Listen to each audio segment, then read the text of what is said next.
Hello, GenRight Nation. I'm Tony Pellegrino, and this is Tech Talk.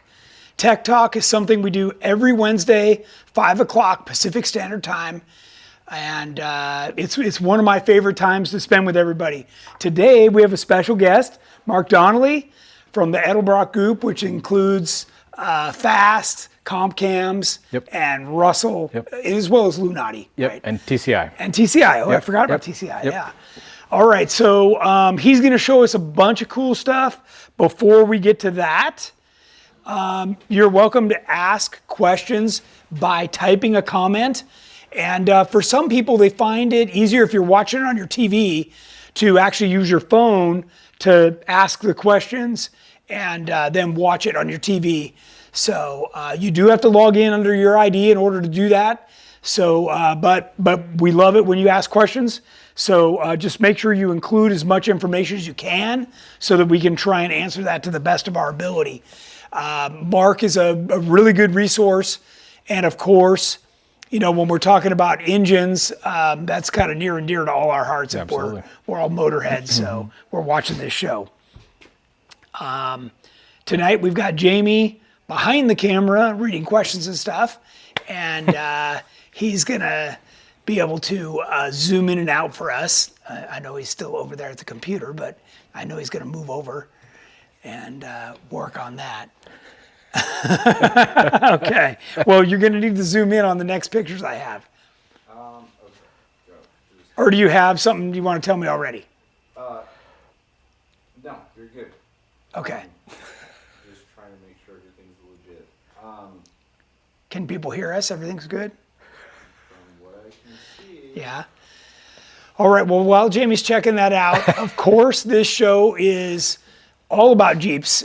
Your favorite subject and mine, talking about them, building them, driving them, like whatever's involved. So Mark is also a Jeep guy as well as all around, you know, anything on wheels, I think. Yep, pretty much. Pretty much. Kind of like myself. Yeah. So today's show is about Edelbrock, which we just mentioned. And I've got a couple things I want to get to. This is the teaser, so we'll get to this. All right. For those of you, obviously a lot of what's been happening around here is around Terramoto, building new Terramoto. I have not forgotten about you JL Vector guys. Jamie and I are filming a special video tomorrow just with an update on the Vector suspension. So you'll be able to see that as a video because the last time we shot it during a tech talk, there was too many off-topic questions and it just, the message got lost. So we're going to do that. So I'm about to give you a teaser. We've talked about it many times. These are the brand new bumpers. James, I think you need to zoom in here. And these are the brand new bumpers for Terramoto. I have just tacked them together to show you what they look like. And this gives you 4 inches better approach angle. And I'm also going to show the rear in just a second here. So not too much of a teaser. I'm not going to answer any questions. This is a weld-on unit. There's a little bit lower angle for you to see. And then this is the rear bumper. And remember, this brand new bumper is more narrow to go with the dovetail rear corners. So this is smaller than a TJ bumper. So by 2 inches. So it's quite small. When this is all welded together is going to be a work of art. It looks really good. It looks really good. Drooling over it. Yeah. Good. So I didn't even get to see it. Jamie took these pictures. So okay, so that's all I'm going to say on those bumpers. That's the latest and greatest around here. Now we're going to get to Mark's portion of the show. So I'll interject a little bit, but basically you're going to talk about whatever you want. Okay. And this, James, can they see this pretty good right here? This is the collection of parts that you brought me, but this is also, just like Terramoto 2.0, this is also our 2.0 version Yeah. on the engine too. Yeah. So why don't you talk about that? What we did a year or two ago. Yeah, so yeah, a year and a half ago or so, I was here with Tony, and we put one of our HV series truck camshafts in it, and we did the camshaft, all new timing set, new valve springs, new rocker arms, basically everything that went with the camshaft and making more power that way. I think we picked up 95 horsepower, Yeah. 95 horsepower with that upgrade, so worked great. Tony ran it for the last year and a half, but now with Terremoto 2.0, we wanted LS3 2.0. So, Right. so we pulled the motor out of Terramoto, tore it down to a short block, and then we put the new cylinder heads, bigger camshaft, new intake, new throttle body, new rockers.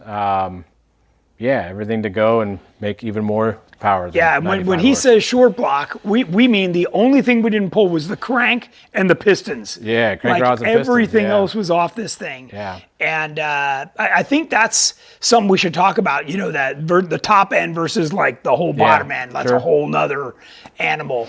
So basically the top end stuff is really kind of bolt-on performance. Yeah, pretty much for the most part. I mean, you and I did it today. I mean, we started at 9 o'clock this morning, and it looked like this, just dirtier.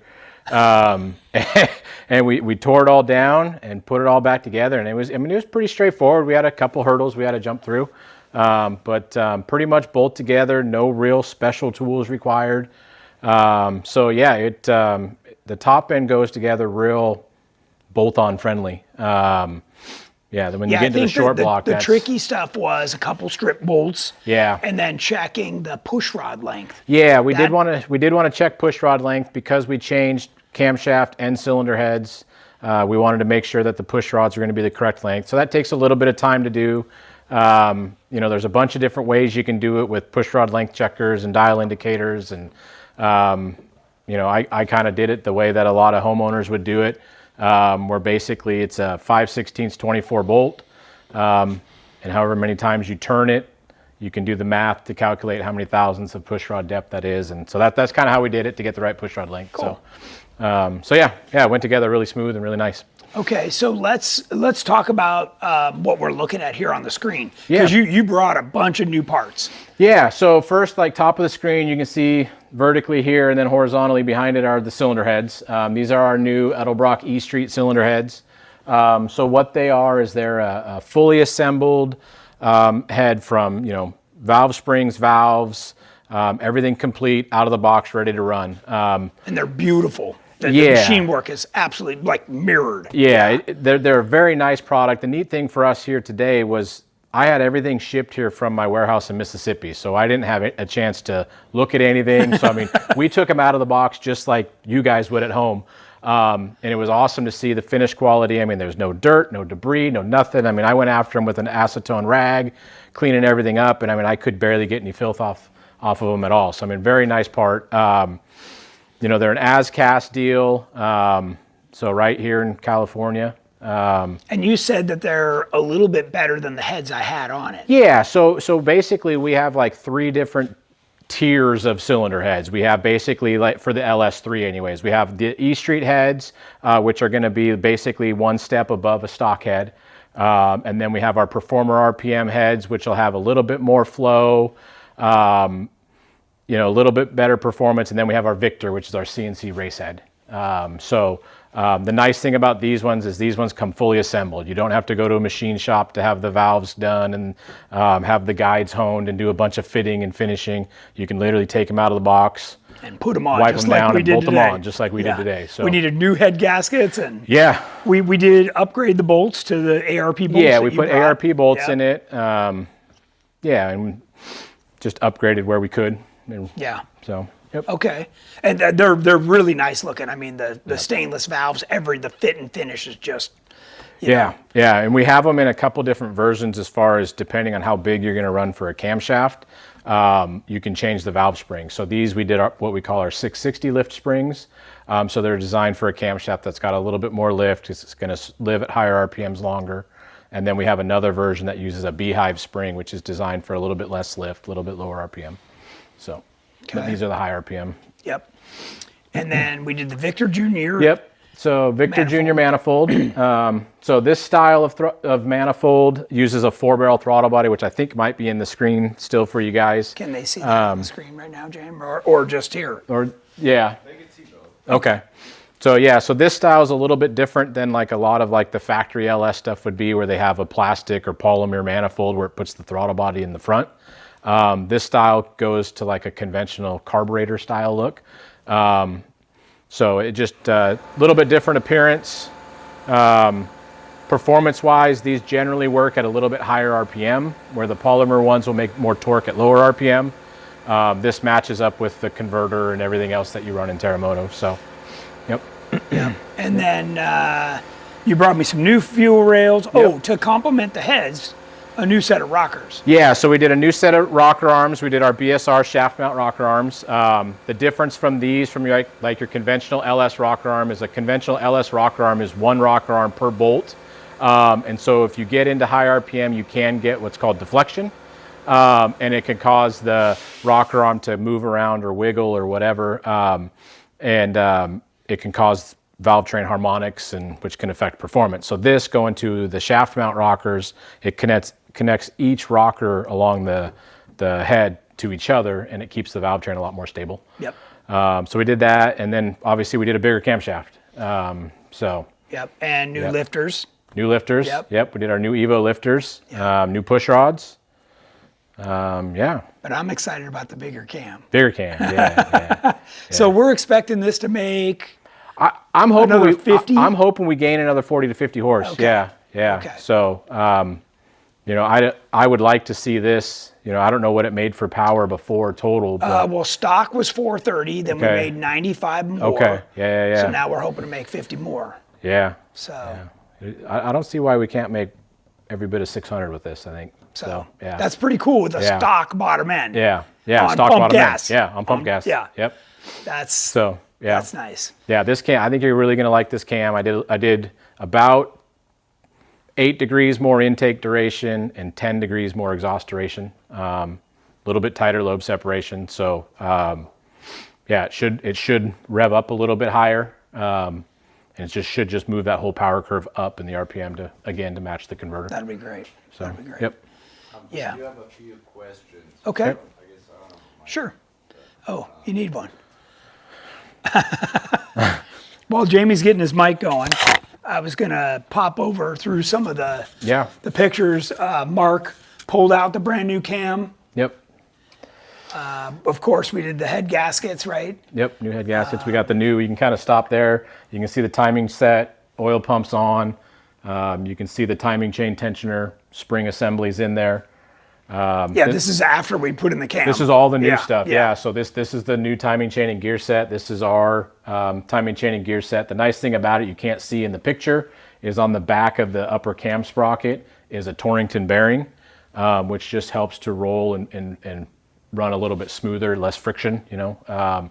So that's a nice part. So yeah, you can see that obviously going together with new head gaskets. We cleaned up the block surface, mating surface there. So Yep. yeah.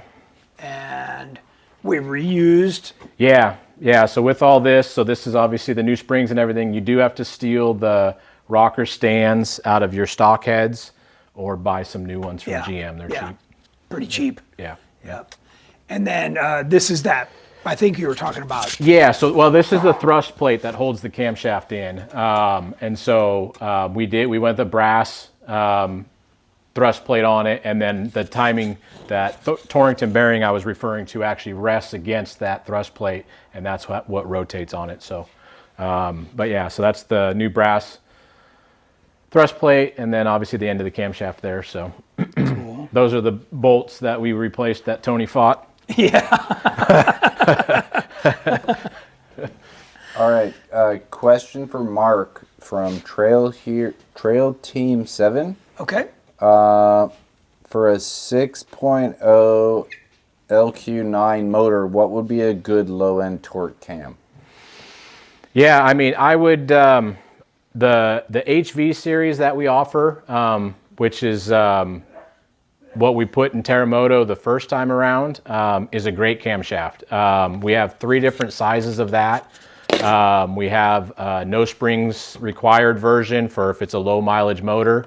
We have another one that's with the same duration of that, a little bit more lift, so that does require springs. You can just do like a set of LS6 plus springs.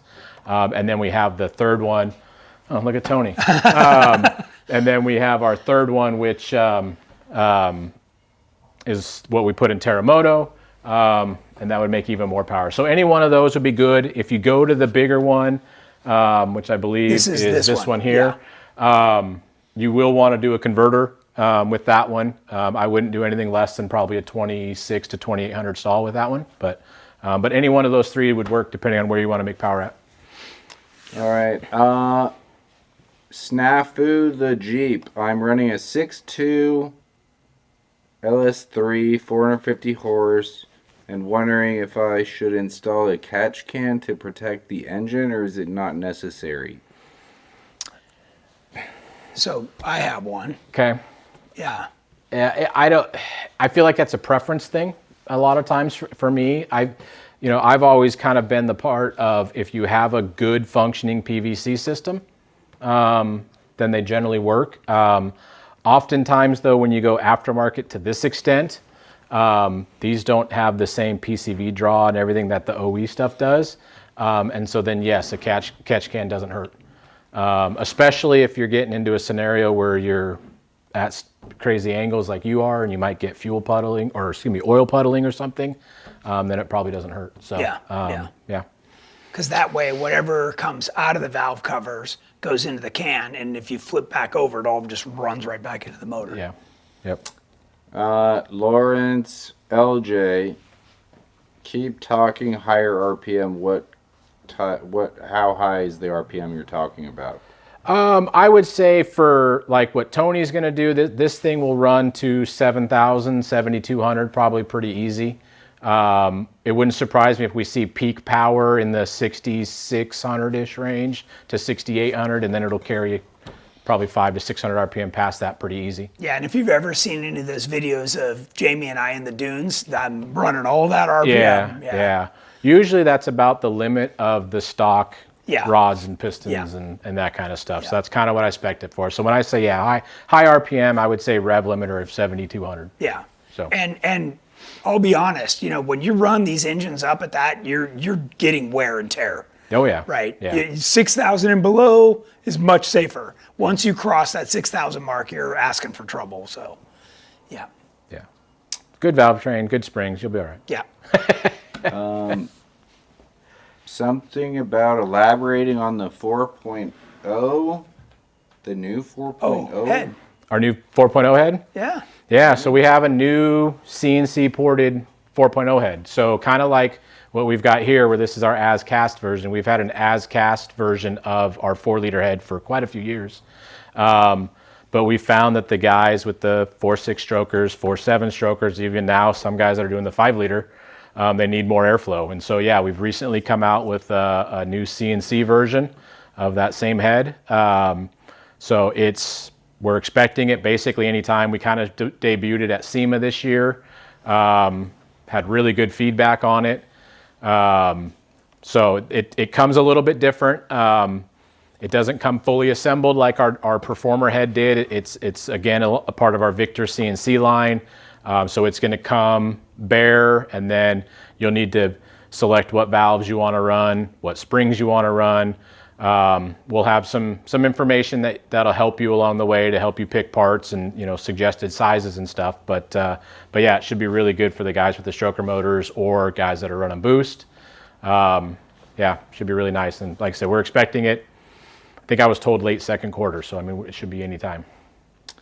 Matt McDonough, what would I need to run E85, and would it be worthwhile? Any drawbacks besides needs to pump more fuel?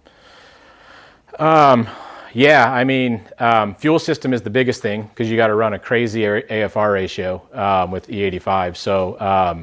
So yeah, fuel supply, fuel system, obviously complete recalibration on the tune. As far as internal engine stuff, shouldn't be any different. If it's something going in an aftermarket setup, I would look into good hoses, a hose that can sustain with E85 like our Russell stuff. But yeah, injectors, fuel pump, tune. Yeah, is it that hose? Is that the E85 yeah, stuff? yeah. Or So like this is our Pro Classic hose, which is E85 compatible. So then we offer it from -6 through, or I mean, we offer it from -3 all the way up to -16. But Yeah. for what you're doing, probably -8, I would assume, if you're running E85. Yeah, and I'm replumbing new Terramoto with all this Russell. Yeah, yeah. We got Tony Hose, tuned up with fittings, everything. new hose, new fittings, new tools. Yep. So Use some of them today. yes, we did. Yes, we did. Does Edelbrock suggest a DBC throttle body for a 5.3 LS 4-bolt 90 to 92 millimeter? Yeah, we have a 90 millimeter available for them. Yep. Okay. Yeah, just go to our website. I think you should be able to search 90 millimeter throttle body, and it should pop right up for you. Yeah. And then Yeah, Trail test my Team theory. 7. Any goodies for the 5.7 Hemi?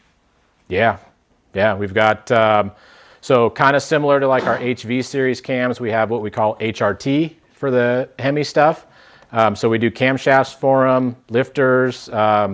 We've got cylinder heads, Performer, RPM, Victor cylinder heads. Depending on the year of the 5.7 Hemi, we've got an intake manifold for it. Yeah, we've got ProFlow 4 fuel injection if it's a street rod type conversion. So yeah, quite a bit. Yeah, I would just go to our website. So I just typed in 5.7 in your search, and it pulls up Yeah, all there you go. this Coils. stuff. There's our cam kits. That's all you got to do. Go to Find me Edelbrock. Yeah, search what you got, and it'll look, pop they're up. even offering and a discount. you'll get advertisements. Yep. Manifolds. Look at all that cool stuff. Yeah, Dang. throttle bodies. Oh, There you go. superchargers? There you go. Just don't mess around. Just buy a whole Wow. crate motor, and you're good to go. Is that a whole motor? Yeah, it's a whole crate Oh, motor 28,000. All right. with a supercharger. Wow. Cool. It's only money. What else you got, James? That's it right now. Wow. Okay.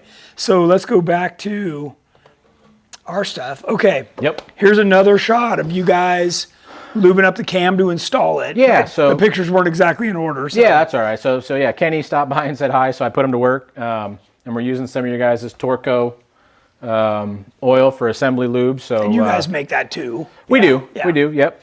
But we have it, and there might be pictures. I end up using our stuff later. It doesn't. It's kind of all the same stuff. But yeah, so we're just trying to get a good layer of lube on the camshaft. So then we put it together. We don't put it together dry. The last thing you want to do with a motor is start it up dry. So we try to put assembly lube on everything that goes together. So camshaft, rocker arms, push rods. We soaked the lifters in oil for a while. I don't in know if we that have blue any pictures bucket. of that. Yeah. They're soaking right back there. So yeah, so just try to make sure everything goes together with some kind of lube on it because you don't want it to fire up dry. Michael Costin, what TBI is Tony running? So that's our fast throttle body. So the throttle body itself is from fast, and then I think it's a don't know. 1350. Yeah, I believe that's correct.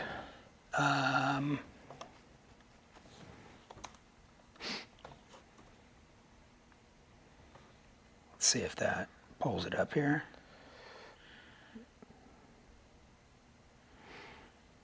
If not, the box with the part number is just right over Is there. over there.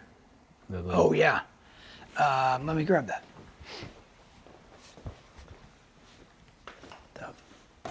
Slipping.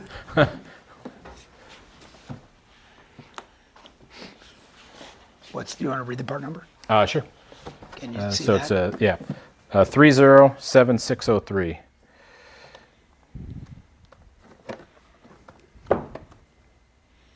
There it is.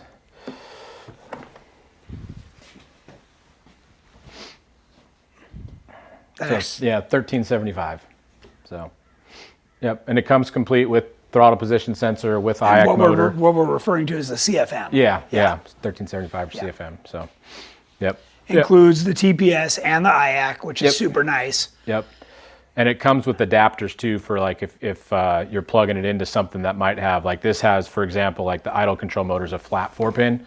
Some are a square or round pin. Right, so the adapters are in So the it comes box. with adapters too, just so you can adapt. So this is the later model type stuff, more like what would come on a factory LS. Yeah.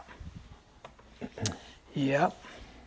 And I love that because when you crack the first 2 barrels, just like an old carburetor, you know, you get a certain level of performance, and then, you know, you crack all 4 and you know it. Yeah. So it also really helps when crawling because you can just come off idle smoothly and crawl. Yeah. And you run this so the air cleaner kind of fits up into your Into scoop the too, scoop, right?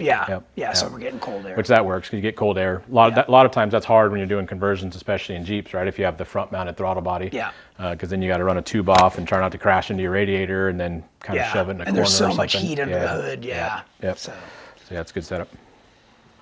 yeah. What else you got, James?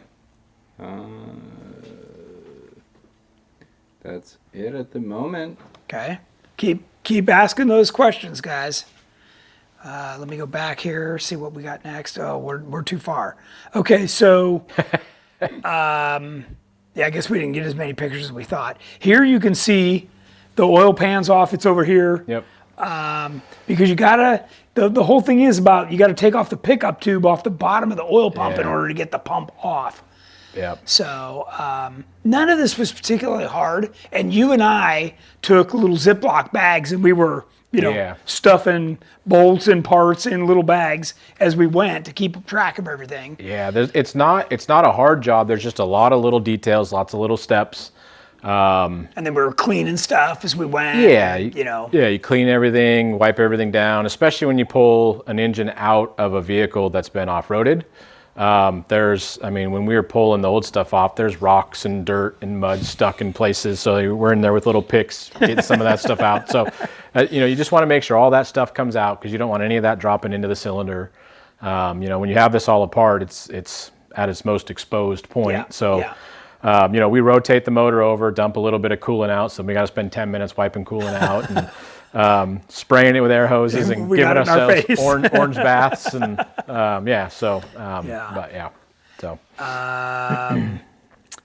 what else? Oh, there's your stuff for prep the engine. Yeah, so we kind of had everything laid out so we can get started. So these are the rocker arms as they come packaged. The assembly lube, bolts, everything. So Yep. I don't know if we can go around to the motor if we want to show. Let's talk about the motor, Yep. Someone asked, how many hours did it take you guys to do that? So actually, I don't think we started on until 10. Yeah. Because we actually shot the little intro, where we talked about what we were going to do. So really it was after that we kind of got going. So I think it was torn down by noon. Because we went to go get a new tool, right? Yeah. And then we started rebuilding it. So, so 6 hours? 6 hours? Yeah. Yeah. And we were, we definitely weren't in a rush. No, we weren't in a rush, but we never really stopped, right? Like we just kind of kept chugging along. Yeah. And Mark was working on something, and I was over looking for bolts, and you know how it is, right? You're missing stuff, and I was putting the front cover back on while he was working on the rockers, and just stuff like that. Yeah. So. So I don't know, Jamie, what you're zoomed in on or not, but I mean, you can kind of see we left this valve cover off. Can you see it pretty good, James? Okay. So you can see the BSR shaft mount rocker arms here. Yeah, talk about those a little bit. What's the advantage over those? So the big difference, and I don't know how well they can see or not, but each rocker arm is tied together on a common shaft. And like I said, what that does is as the motor's running, these obviously go up and down. Well, if you get into really high RPM, you might get oil all over yourself. But you can see. Yeah. So can you see that, James?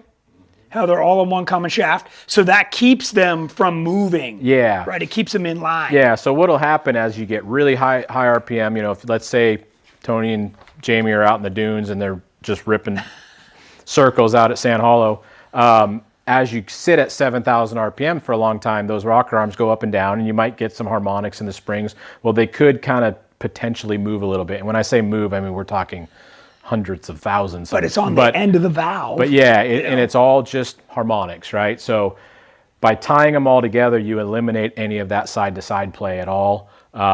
So helps keep things stable, less chance of kicking a push rod or bending a push rod or having any other failures. So, and honestly, retail price, they're not that expensive. I mean, when you look at like if you had to buy rocker arms and do a trunnion upgrade on a set of rocker arms, you're only a couple $100 more to go with this shaft mount setup. I mean, so and it's really nice. Really nice. Yeah. You know, so, but I mean, if you're not willing to spend the money here, you don't want to spend the money here, I would then definitely do a rocker arm trunnion upgrade and get the stock rocker assemblies rebuilt. That's the biggest failure I see with LS. Yeah, that's what Jamie did. He did the CHE thing. Yep. Yeah. Yep. Comp cams makes them too. Oh, you do? I didn't know that. Okay, good. See, I'm learning something. I think that was before I knew about it. Yeah. Okay. Yeah. Good. So yeah, I would say I don't think these were available back when Jamie did his. So, yep. So yeah. So obviously BSRs, shiny new heads, new intake, new fuel rails. We're gonna get him some different injectors. Yeah. New throttle body. So yeah, it's really coming together. So like you said, 6 hours. Yeah, and bad. you know, I'm stoked with all the ARP bolts. I love that stuff. That's good quality.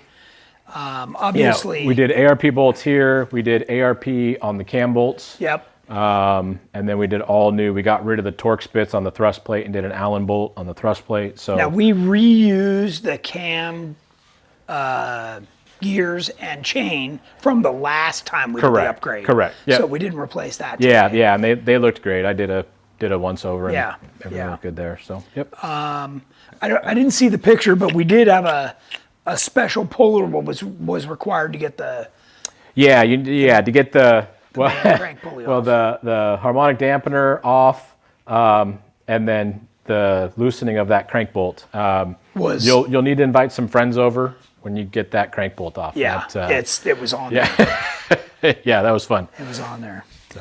And that, like you mentioned, that is unless it's an ARP, it's a one-time use. Yeah, they're a torque to yield. Yeah. So most of the factory bolts are torque to yield. So like crank bolts, head bolts, I think rocker bolts, all that stuff that's factory is all torque to yield. So it's take them out, throw them away. In layman's terms, that means it stretches. Yep. And takes a set. Yeah, so any bolt where if you look up the torque specs and it says torque to 50 pounds and then turn it 90 degrees, that's what you're doing is you're stretching that bolt. Yeah. So.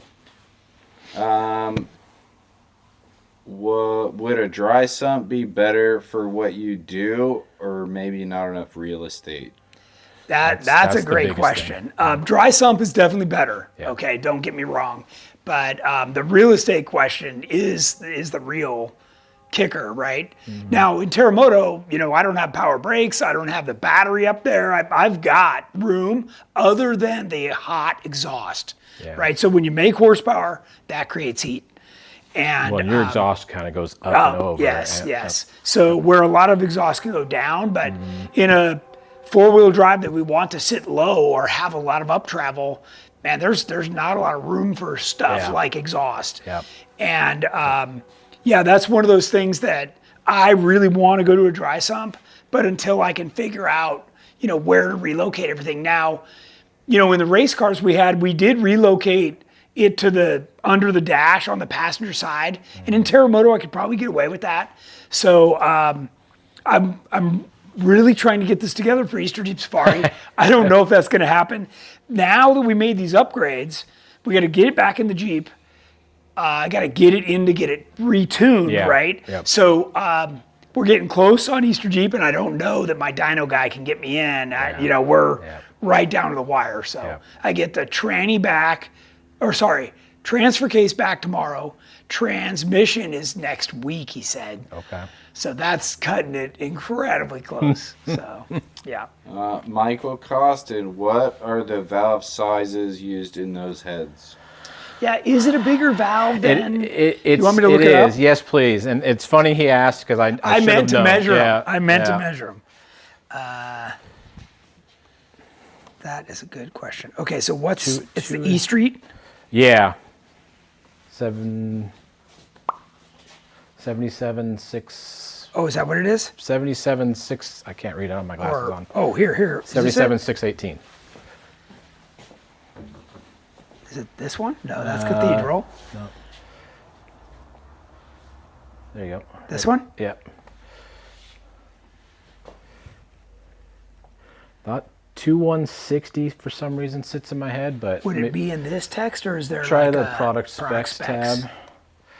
We're going to test how good my website is. 2165. Yeah, 2165 on the intake, and then Yep. exhaust is 1.6, which that might be stock LS3 valve size. I can check. But Here, let me grab the caliper. okay.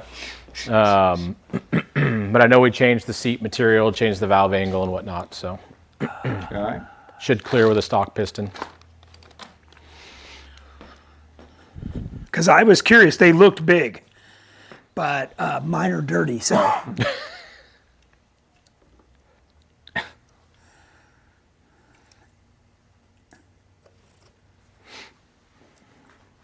What'd you say the exhaust was? Inch or 160? inch 160, I believe. Okay, Yep. then Yep. same. Yep. Yeah. Okay. Both. Okay. If I'm doing a 5.3 install, are there any engine mods you would recommend? Yeah, I would definitely look at doing, depending on what you want to do for how aggressive you want to get. Any camshaft would help. Put a little bit of camshaft in it. Depending on the mileage, put some valve springs in it, and timing chain and gear set, and rocker arm trunnion upgrade at minimum.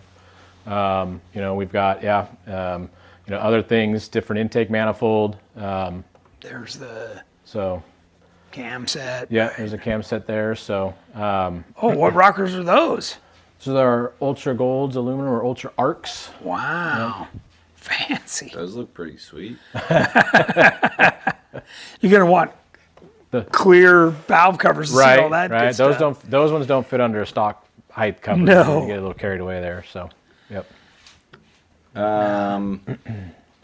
When it comes to lobe separation and duration or lift, when does cylinder scavenging come into play, and when doesn't scavenging become a problem?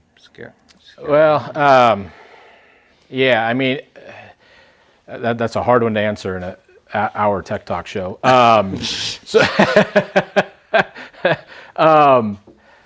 So yeah, I mean, anytime, it all depends on intake and exhaust valve open and closing.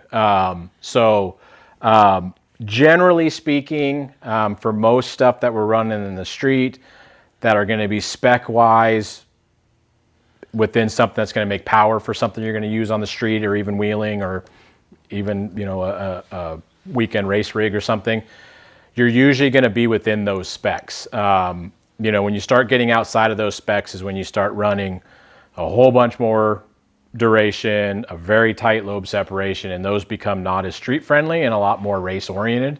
That's probably the easiest way to answer that right now. I mean, it all depends on intake, open, exhaust, close, and how that timing is done. Yeah, I should mention what Mark's talking about is when you crack the throttle on one of those engines, it's like a thoroughbred you just let out of the stable. It wants to go. Yeah. And a motor like this, you hit it all the way to the floor and it's going to go, but you've got some modulation in there. Yeah. Where a race engine, it's all go. Yeah. So, and a lot of people don't know, when with a camshaft, when it opens and closes the valves, there's a period in which both the intake and the exhaust valve are open at the same time. And so kind of what he's asking is that relationship of when those valves are open at the same time and for how long to dictate scavenging. So, Okay, so where that plays a part is if you run like a vacuum assist brake, there's not much vacuum left anymore, right? Sure. Yep. So that's why in race cars we go to full manual. Yep. Right? So Yep. there's there's definitely some Yeah. things like that where you don't have the same vacuum. Yeah. Now, that goes back to the earlier question about dry sump. That creates a vacuum to suck the oil back Sure.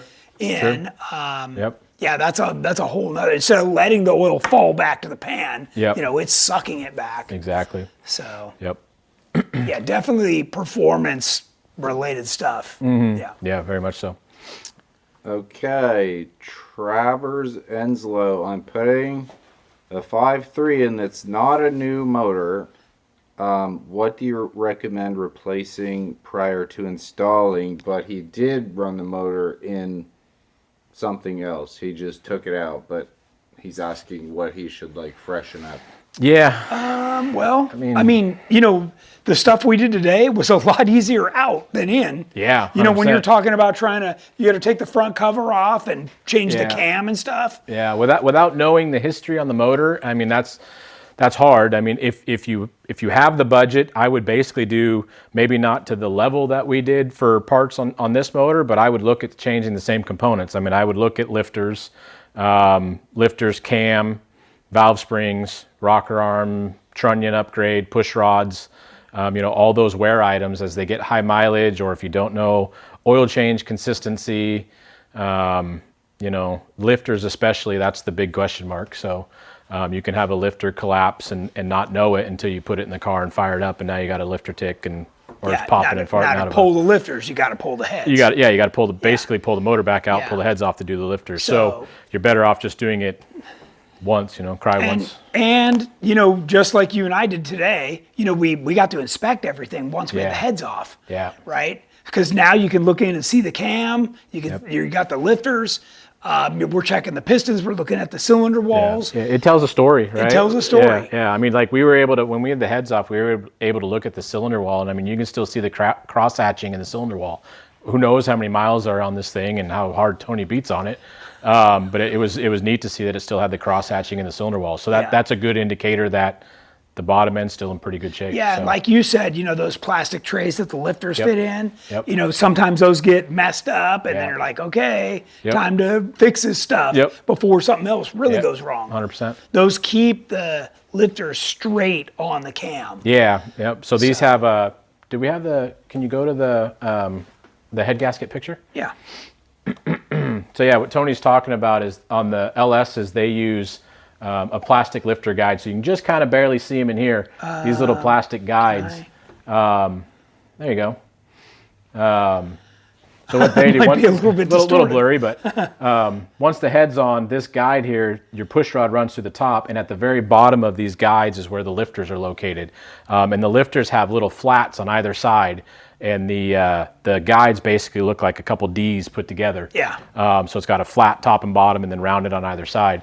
And that locates the lifters, and what that does is that makes sure that the lifter wheel stays in contact with the lobe and constantly rotates, and that way the lifter doesn't turn, because if the lifter turns, then you got a big mess. One lifter. One lifter. He gave us a rag just in case. I'm known for doing this. Okay. Yeah. There you go. There's a lifter. Yep. So here's a lifter. I don't know. Let's take the mystery out of what a lifter looks like. Yeah. So here's a lifter. Oh, Jamie's going to I don't zoom know, in. Jamie's gonna. Where do you want this? It's right there. So here's a lifter. So this is what I was referring to on the flats. Is if you can see it there, there's a flat here on both Yeah, sides. you can even turn it on end, and Yep. you might be able to see that. Oh yeah, there you go. Like that. Yeah. There you go. So it has flats on either end, and this is what locates into that guide. And then those flats are in an orientation of where the lifter. So that it's top and bottom, and so then the lifter right here and the wheel rolls on the camshaft. So if those plastic guides wear out or get brittle or crack in any way, then this lifter can rotate, and if this lifter rotates, then that makes a mess. Because the wheel, which is a bearing, Yeah. isn't riding on the camshaft. Correct. Right? Yeah. So you want to make sure that the bearing always rides on the camshaft. If it turns sideways or turns at all, then it stops rolling and it starts digging, And that parts, makes metal. And Yeah. Yep. You guys are making me wonder about my motor now. Well, hey, you know, for the price of some head gaskets, I didn't look at the invoice today. I just got stock GM head gaskets. I think they Yeah. were $100. Yeah. And, you know, I'll tell you, when we pulled the heads, those suckers were on there. Those gaskets were working well. Oh, yeah. So, Jamie, it wouldn't be a bad idea for you to check that stuff, to just pull your heads and check it out. How many years has yours been together for? Like 6. How long? 6? 6 Wow. Yeah. ish. So now the one thing I will tell everybody, this will be my tech tip for today, is clean your engine. Like the engine bay, everything, because as you start taking it apart, dirt's falling in, like it's just a mess. Yeah. So, even today, like when we're looking at these lifters, they're so fine and slippery that you can tell any kind of dirt that gets in there is just messing this stuff up. Oh, yeah. So keeping it clean is really important. Yep. Absolutely. So with that intake, is the stock fuel rail used, or those come with that intake? No, with this style of intake, you have to change the fuel rails, which these are designed for this manifold. And then if you can see them in the picture, they have little U brackets that bolt to the manifold that holds the fuel rails, and then you would build a custom hose for the crossover for the routing. Yeah. With Russell hose and fittings and stuff. Yeah. Yep. That's what we'll be doing. What's the average weight difference between a 4.0 and LS swap, and is the Edelbrock 4.0 head lighter? The Edelbrock 4-liter head is significantly lighter than the stock 4-liter head. Yes, the stock 4-liter head is 2/3 the weight. Yeah, the stock 4-liter head is iron, and the Edelbrock one's Yeah. aluminum. So I mean that's a significant. So weight if you difference. just take one versus the other, the aluminum is 2/3 lighter. Yeah. So Yeah. Yeah. And then I don't know what a 4-liter weighs in comparison to an It's LS. heavy. It's That's got to be significant, I would think. yeah. It's heavy. On Tony's engine, any idea how many miles are on the lower end?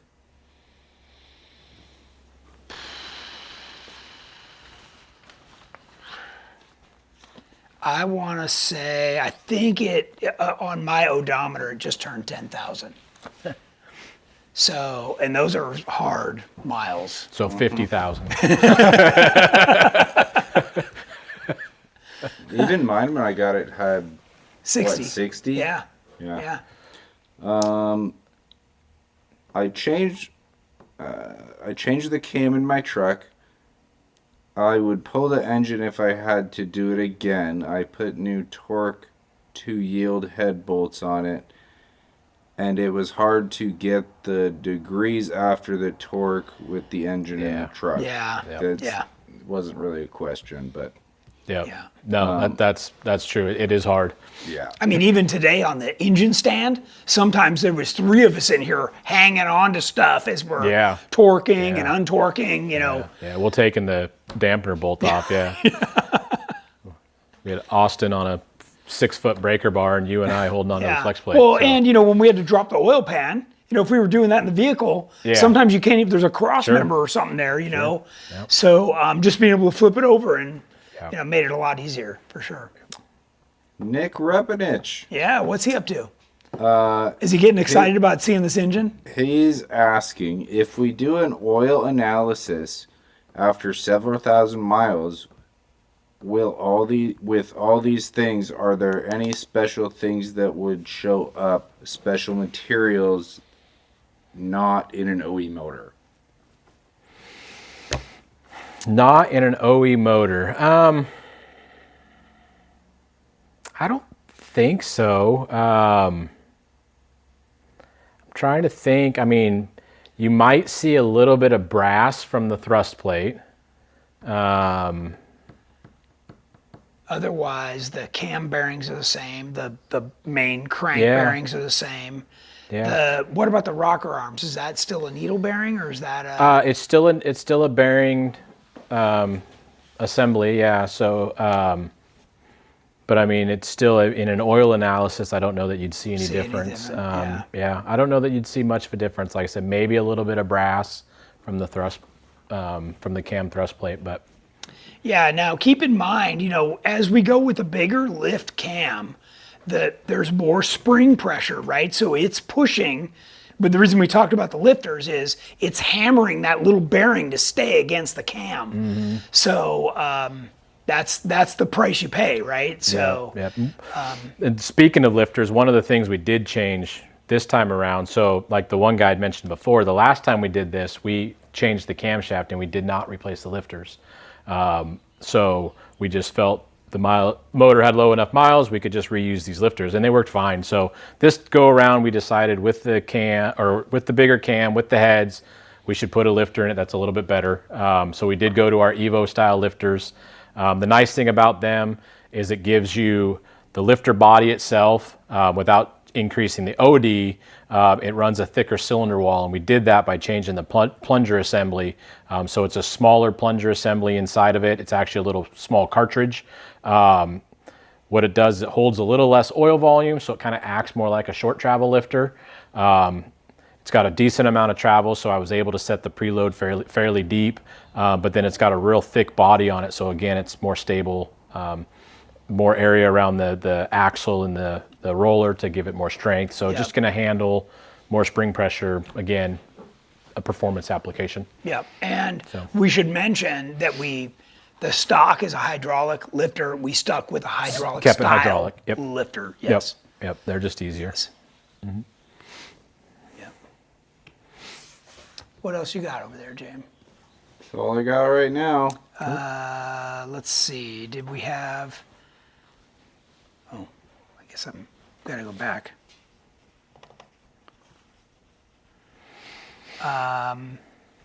Mark, you mentioned these were chromoly springs. Yep. And that's a double spring, right? Correct. Yeah. Yeah. So the factory spring would have been what's called a beehive spring, which they're a little bit smaller at the bottom, and then they come up and then they kind of taper in at the top. We have them both ways. We have beehive. We have another one that's called conical, which is again large at the bottom, small at the top, but instead of being curved, it's more of a straight wall. And then these are a dual spring. So depending on, they all have their pluses and minuses. This is really good, a dual spring for longevity, for endurance. Because the LS stuff's so small to begin with, there's not a significant weight difference.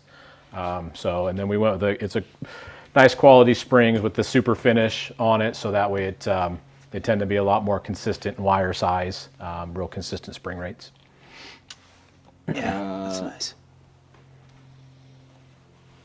Going from a stock 4.0 to a 5.3, is it worth it, or go bigger? What is the best budget engine size to go with?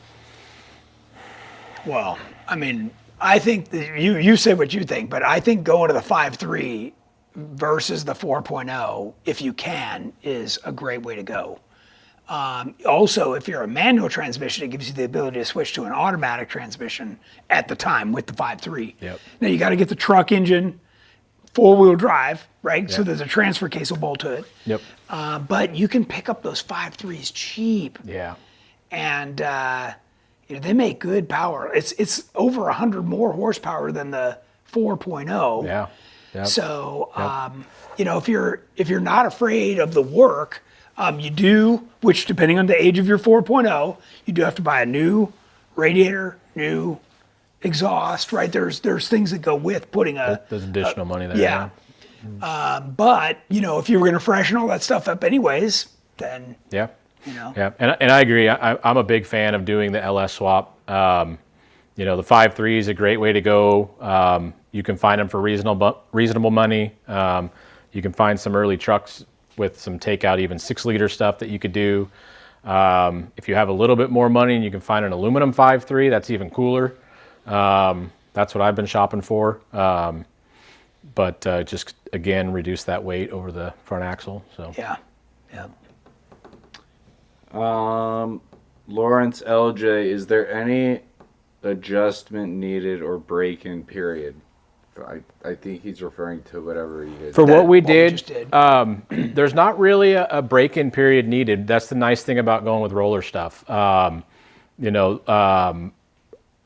it's going to need tuning. So once Tony gets this all together, he might be able to fire it up long enough to run it and check for leaks on stuff, and then he'll probably tow it to his tuner to have it tuned. But as they work through the tuning process, there's no real break-in that's necessary. That's the nice thing about roller stuff. If it was a flat tappet cam, then yes, you'd have to break it in. If it was new rings, you'd probably want to break it in. But this stuff, you can just go let her eat. Yeah. I'd probably run it for 100, 200 miles, change the oil because there's a lot of assembly lube and assembly moly that we put on this thing as it went together. You just want to drain that out and get fresh oil in it, but otherwise, should be good. Yeah, and I was careful to lube all the O-rings on each injector. Like all that stuff is important. You got 60 pounds of fuel, in there, and I don't know if you've ever seen fuel spray out at 60 pounds, man. It's going everywhere, and that's an instant fire hazard. Especially when your headers come up. Right there, Yep. So. Michael Costin, what stall are you running? In Terramoto, I run a 4,000 stall, but don't be misled by that. A lot of the way the torque converter works is based on the stator. So my torque converter starts to pull right off idle, but it's not like a regular truck torque converter, that's like right there off idle. So it has a little more cushion to the driveline because we're going through rough terrain. What I wanted was something that locked up at a much higher RPM, and that helps to keep the drivetrain alive. So these are secrets that we've learned over the years, and even with a very high performance transmission, this is still the best way to do it, for sure. Rod Andrew, any suggestions on mufflers to reduce back pressure on the exhaust? So I run a MagnaFlow, which is, it's basically a glorified glass pack, right? It's straight through, but it's got a different shape to it, and those work great. And you want to be careful about your exhaust size. So back when I had a straight 6 in there, the muffler shop wanted to put this like giant, 2.5-inch exhaust, and I'm like, no. You got to be careful because at the time I was a manual, and I wanted back pressure to let me decelerate. Sure. So if you make your exhaust too free flow, then you'll get that effect where it just freewheels. So just think about what you're doing. This isn't a hot rod race car, street car. This is something you're taking off-road, and you need acceleration and deceleration. So just consider all that. And I feel like we have it figured out. Jamie's setup is very similar to mine. Jeff's setup is very similar to mine. Many of the Jeeps we build are modeled after what I do. Sometimes we don't run them quite as high. We'll run them to 3,500 RPM for the stall. But I do drive. If you've ever watched any of our Real Hammers Experience videos, when you see me and Terramoto in the race, I'm 500 RPM higher. So that's just where I like it. Makes the steering more responsive. There's things about it that's where I like to drive. So, yep. Drive it like a 2-stroke. Yeah, exactly. Michael Atkinson, what stall would you use for a 4.0 stroker stage 2 built motor with a 700 R4 transmission and an Atlas 2-to-1 case? Atlas 2-to-1? Oh, Atlas. It says Atlas 2 Atlas T 2. case. Yeah. Oh, sorry. Okay. Well, a lot of people like that, like 2,800, range, right? Yeah. That's kind of what you usually recommend. 26 to 2,800 is usually a pretty safe converter. A lot of times, like if I'm talking to somebody at a show or an event or something, obviously there's huge variables. Engine makes a big part of it. Transmission's a big part of it. But vehicle weight, gear ratio, tire size, all that plays a part in getting a converter that is set up for your vehicle. So 26 to 2,800 is usually a pretty safe bet that most people are happy with something like that. To get more than that or more custom, you need more vehicle information and really dial it in. Yeah, and part of what Mark talked about earlier was where the new cam makes peak power. That's part of your torque converter choice, right? So if you pull on the motor too hard it might not be able to reach that RPM, where if the torque converter lets it jump up into that power band, then, you know, it hits hard and you're going, you know.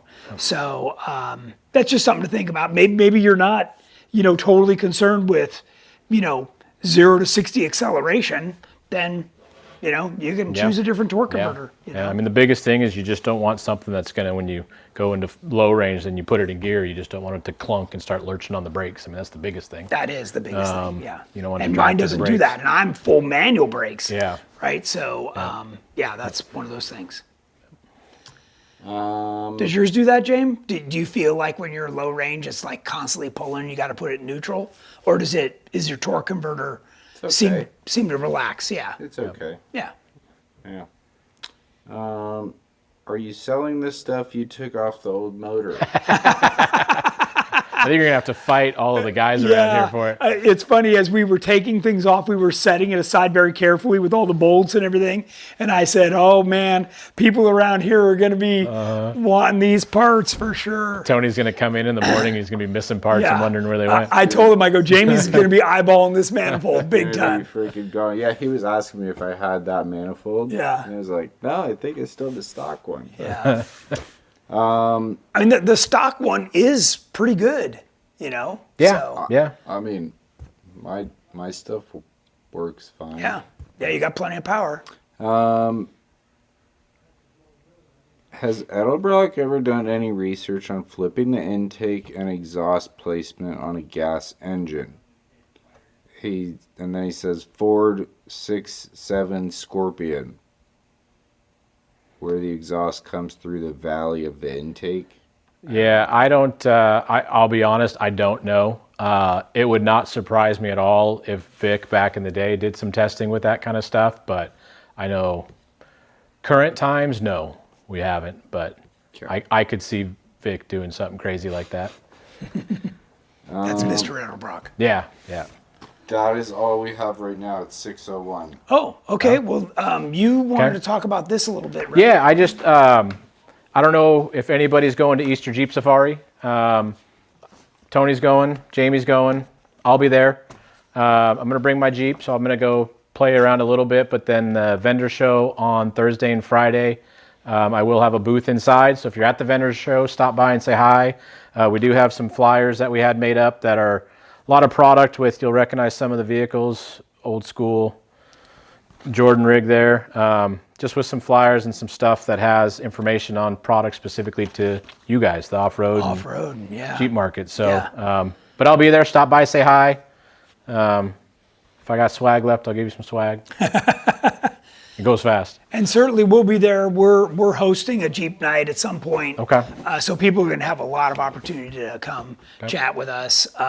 We have updated our website, so you can see when we'll be there at Easter Jeep Safari, and then the next events, you know, so on and so forth. So, yeah, High Desert Roundup's a fun one where we get to do a lot of wheeling over 4 days.